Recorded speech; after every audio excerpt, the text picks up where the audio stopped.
you when you ask the question? Just normal voice? I used to live over by normal voice. Walmart. That's Don't the need easiest the thing by elevator, Dairy stand Queen. up, arms I live flailing. on. It's not like you had 3 shots We're of already, espresso, anytime, right? No. anytime now you might be heard. Yeah, it makes me miss being down in this neck of the woods. You have a beautiful location where your memorial is. It's spectacular. Get out to them and Every time, and I don't think I pray to God And, I never get over you know. that sense of when I park and I start walking there and like, how did they get this lucky? It's a great feeling. it's good to get new people out. Hello, I'm Andrea McCarran of PenFed Credit Union. Welcome to the Villages in Florida. We'll explain a little bit why we're here at this precise location in just a minute. But first, we want to talk about an exciting new initiative and a partnership between PenFed and the Military Women's Memorial. I want to introduce you to an incredible, inspiring panel of veterans with me today. First, Phyllis Wilson, the president of the Military Women's Memorial.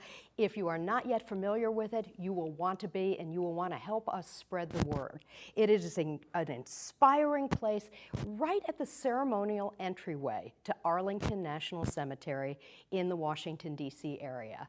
Also with us, James Skank, PenFed president and CEO and new partner of the Military Women's Memorial. Catherine Wilgus, a retired Navy Nurse Corps lieutenant commander and also an advocate for her local American Legion. Hope Jones-Alger, retired lieutenant colonel from the U.S. Army. Again, we are representing a wide array of branches of services here and an incredible campaign that is now underway. So why are we here at the Villages? The Villages is in Central Florida and a retirement community, but really more like a small town. There are 35,000 veterans that call the Villages home, about 25% of the overall community. And I have to tell you, we were so impressed as we walked through the halls here to see so many artifacts. It's like walking through a museum of military history. And on that note, let's talk about history and military women and the role they have played. Let's start with Phyllis Wilson, the president of the Military Women's Memorial.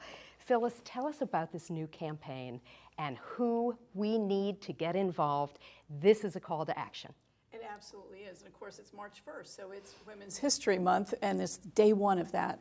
And we love to tell the history of military women from long ago to today and really into the future. It's a living memorial at Arlington National Cemetery, a beautiful location with a database of hundreds of thousands of women's stories already. But we have so many women that are serving or have served, and they have not yet filed their story of service with us, and it's so important that they do that with us. Until I met Phyllis, I was not aware that 3 million women have served in uniform for this country, and we need to document their stories.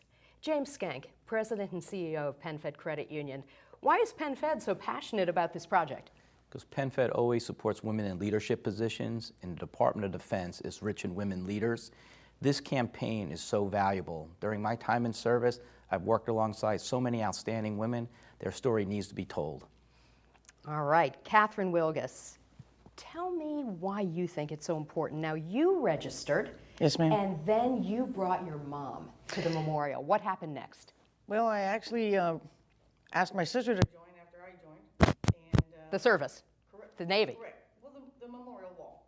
The memorial for the women. So, you know, when after I joined and I received my notification, it was important for me to document my twin, who followed, not in my footsteps, but 5 years later. And then together we went, and our mom went to the memorial while she was visiting D.C. They took her over to Arlington. And my mom was very touched, not just to see the memorial, but to realize at one point she had her 2 daughters up on the wall, you know, up on those screens, showing our screenshot of our service and what we've done in one place. I think it was very important for her, and it was a very proud moment for sure. What do you think that meant to your mom? You know, my mom, she's always bragged about her 2 women, you know, in service. Nobody else has served in our family. But this, I think, stepped it up a notch and made it more of a solidified mark in our history. You know, that it wasn't just our little town that knew. everybody that knew. Wow. Hope Jones-Alger, why did you register for this? And you know, military women, and men as well, don't tend to toot their own horn. You are all humble. But why do you feel this is so important to document history? Well, I feel it's so important because I did not know about it until my husband actually registered me when I was in Desert Storm over in Saudi Arabia. I got this notice that I was registered for this memorial, and when I got home, I saw what it was, and I've been to it numerous times now since I've been to DC, and I was so thankful that he did that. So my job is to tell other people, hey, look, this is out here. I didn't even know about it. My husband found out about it. I registered, and I think it's fantastic. There are so many other women I know that would love to get registered, or I would love to get registered and tell their stories. Fantastic. If you are just joining us, I'm Andrea McCarran from PenFed Credit Union. I'm seated with an all-star lineup here. Phyllis Wilson, the president of the Military Women's Memorial. James Skank, the president and CEO of PenFed Credit Union. Catherine Wilgus, a retired Navy Nurse Corps lieutenant commander. And Hope Jones-Alger, retired lieutenant colonel of the U.S. Army. We're talking about a campaign, and this is your call to action. Everyone knows a woman who served or continues to serve. Phyllis Wilson, tell us about who's eligible to register for this national database. Because even if it could be your grandmother who served, who's no longer with us, it's so important that her story be on the record. It's absolutely so right. All the way back to the Revolutionary War, we have stories in our database about women that we documented have served in defense of the nation. But to the point of World War II and the Korean conflict, that was the first era where women had, in hundreds of thousands, showed up in uniform. But all the way to today, where Betty White, if you served with the American Red Cross or the USO or other areas, especially in a combat zone, even to today, we have women that are in Afghanistan with the USO. They're eligible to record their service to this country in our database. This is personal for you. You served 37 years in the Army. Thank you for your service.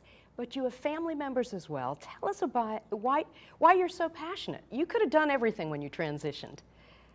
Why the Military Women's Memorial? You know, it was just one of those things that fell in. Sometimes things fall in your lap, and you're not sure why. Mm-hmm. But now, oh, this is the best job I've ever had, and it's the only job that I will have for the rest of my life. But you're right. My sister served. I have 4 sons that serve. I have a daughter-in-law that serves in uniform. And so very proud of what all of them do, certainly. But I think that there's a special place in my heart now for women of the military. And to your point about being humble, they won't even claim that they're a veteran. So sometimes we have to ask them, did you wear a uniform? Well, yeah, I did. Then you're a veteran. And they'll tell us they're not. Right. And women have played different roles throughout history. But let me and while you're listening to this live simulcast, if you could let us know, please, where in the world you're joining us from. We would like to see who is supporting all of the women who have served in various capacities back to the Revolutionary War. And I was listening to one of your speaking engagements, and they didn't realize until women passed away on the battlefield that they were women who had joined in uniform. So true. They had to disguise themselves because legally we weren't allowed to be any part of the military until 1901. So when they served all the way back through the Civil War, the Revolutionary War, the Indian Wars, they had to disguise themselves if they were going to do it. James, tell us about your experience. You were in the Army, a Black Hawk helicopter pilot. You're still an avid aviator. You know, men support women in the military as well. So give this audience, please, your best pitch on why they should be registering their mothers, aunts, nieces, sisters, grandmothers. This campaign is so important, not only to honor and remember those who serve. The women in the military are incredible, but every year the Department of Defense, across all services, we need that next generation of female leaders, women to raise their hands, go into harm's way, and to continue to protect our freedoms. The women drive the military. Their impact is invaluable, and it's so important that we tell their stories, because their stories, what they did, the pride and their accomplishments, is going to be what is the catalyst to inspire that 8th grader, that 9th grader, say, when I grow up, I want to be just like her, raise their hand and be part of this great America's military. It's funny you say that because I was just about to ask you about why you joined the military, and it was at a very young age you saw something that deeply impacted you. What impacted me was I was in 8th grade, and we lost 8 service members in the Iranian hostage mission that went south at Desert One. It was the airfield where they aborted it. And it was that moment in my life I went home and said, someday I want to be a helicopter pilot. I want to be in a position to help save Americans. And so everybody's inspired by different things. When you learn these stories of these women who served in all sorts of campaigns throughout our history, I think that's going to be the catalyst for that next generation to say, I want to be just like her. Agree completely. And I'm hoping that people take this home and discuss it around the dinner table, socially distanced, and talk about, maybe they weren't aware that their aunt or their grandmother served. Catherine, you talked about something so poignant, and I want to revisit that. We had a little bit of a technical issue. Okay. So I want you to paint a picture for us.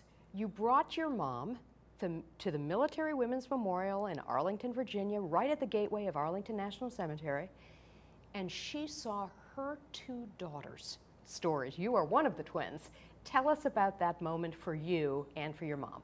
Yes, so we took her on a trip to D.C. area for one of her birthdays, and from Florida, traveled up there. And it was one of the highlights, on top of seeing, D.C. and the other memorials that are there, but to definitely stop by the Women's Memorial. And so when we took her in there, and you can input your name at the registry and see your picture up on the screen, and to know that, your 2 daughters are not just personally being recognized, but they're being recognized nationally to whoever walks in there. It was a pride that she gets to share us with everybody else. It's just a whole different level when a parent thinks it's just local, or within your family, but to know solidified that you're up there forever, to never be forgotten and be included, that's priceless. It sure is. 2.7 million women who serve this country have yet to register for the database. It's womensmemorial.org. And I'm going to have Phyllis in a moment talk about that before we get to Hope. But if you have a question for us, please post it. Also, please let us know from where in the world you're joining us. And I want to give a couple of shout outs.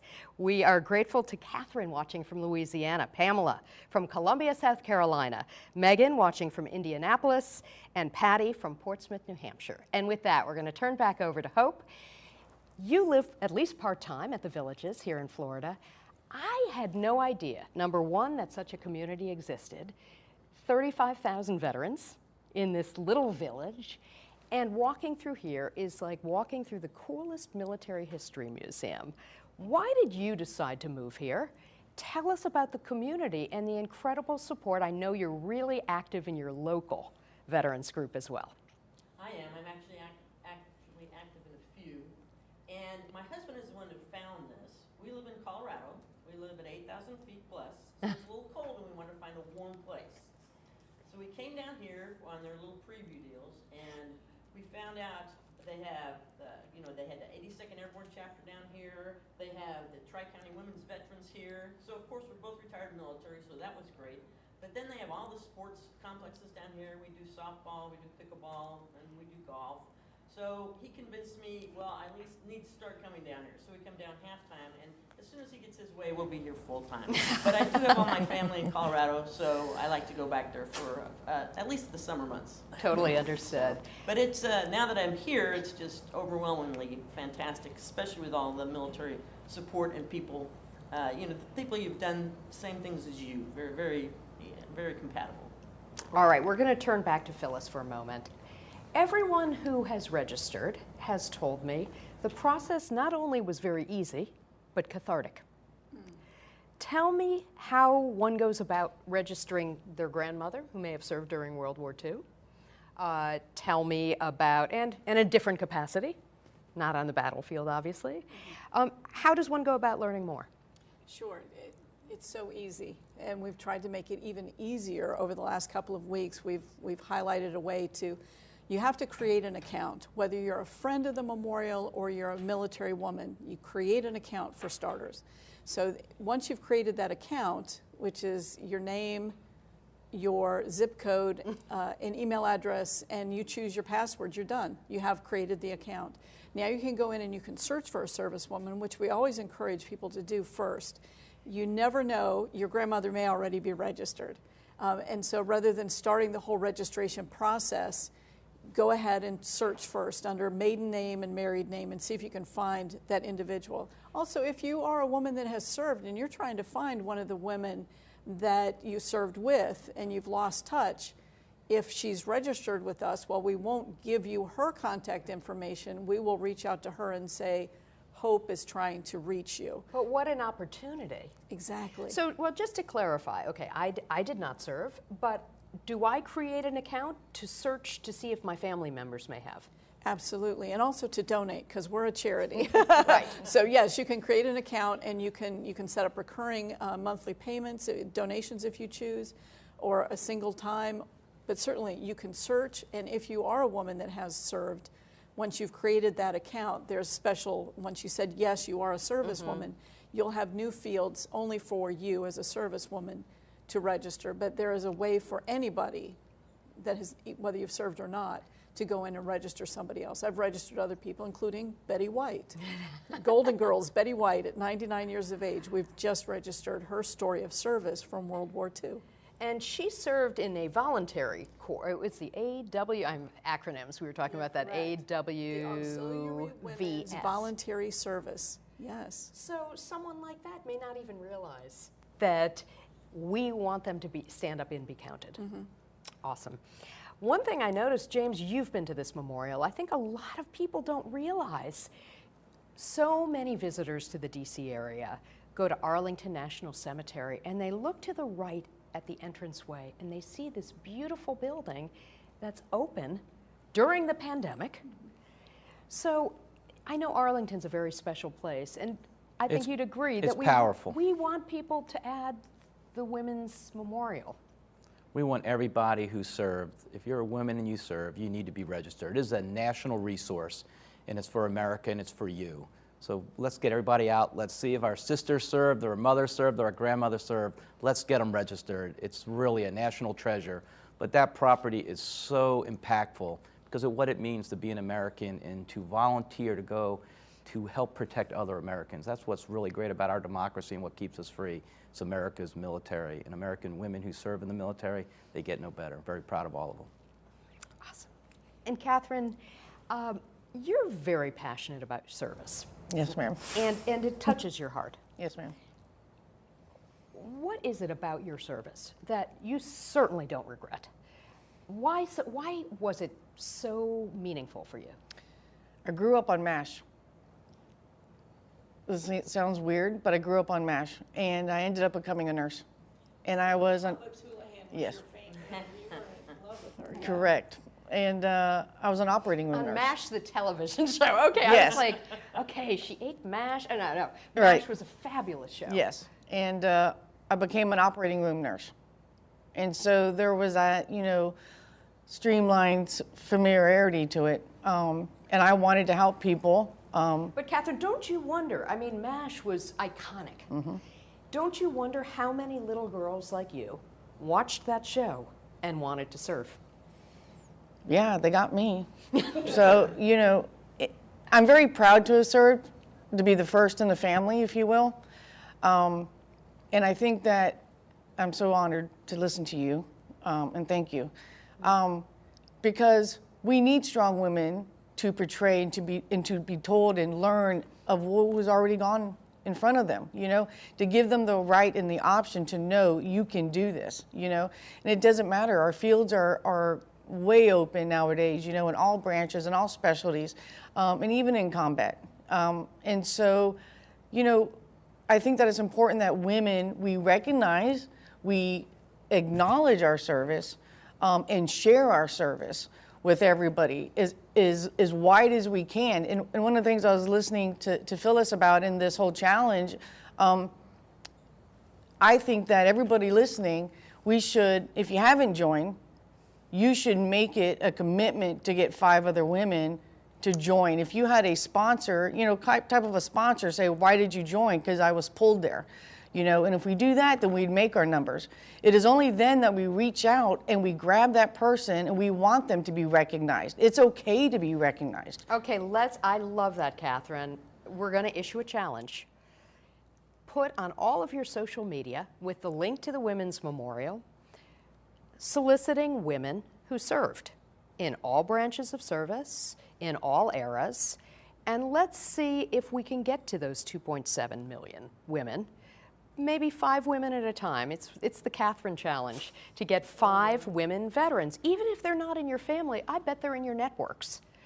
Or you may know an influencer on social media and get them to track them down. But Hope, how do we get women to get past their humility and step forward and say, I did this, I served? I would just do it by talking right at them. I'd say, hey, ladies, this is silly. I'll just pass it out, fill it out. I'll tell you what you're doing later. That would get them in. And the whole idea, the pictures of the monument and what it means, I think, especially in all the groups that we're in here for the military and all the women that are in the groups, we can get a lot more signed up. Tell me what makes a woman in the military or a woman veteran so unique. I have not met a woman veteran who is not driven, accomplished, funny, self-deprecating. I know James hires them, so they are my colleagues at PenFed Credit Union. But tell me, what is it about you ladies? And why are you confident we can get this done? It would be very hard for me to put it into words. I would say that, plus, once you're in the military, you're already defending yourself a little bit because you're kind of surrounded by men. I was mostly the only woman the first 3 years in my service in the branch that I served, in the area that I served at. So you've got to have a little bit of a backbone, and maybe that comes across as just stronger, and all that does is build as you grow, as you get older. A lot of it probably had to do, I had an older brother that picked on me forever, so I was used to men, and I just treated them like my big brother and socked them in the gut when they needed to be socked. Things of that nature. That's about the closest. Other than that, I didn't have, my dad was World War II, but I didn't have a big, long military family history. My dad never talked World War II until after I was in the military and I got him to talk, which is the story for most World War II vets. But I think just being there and taking that step forward and being a part of the crowd and knowing that they're your brothers as well as you're their sisters when you're in helps go a long way. Awesome. Well, I'm going to end with one more question for Phyllis.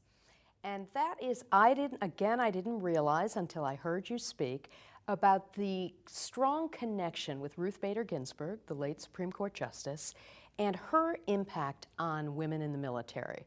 Can you tell us about what she did for women? Well, certainly, of course, everybody knows the notorious RBG, right? Ruth Bader Ginsburg. So as an aside, her husband, Martin Ginsburg, was an Army officer. At Fort Sill. Absolutely. So he was out there and he served in the early 50s, so she was a military spouse. And then in 1970, early 1970s, she saw something that didn't sit right with her, and she defended this legislation all the way up to the Supreme Court and won, which had direct impact on not just women in the military, but their entire families.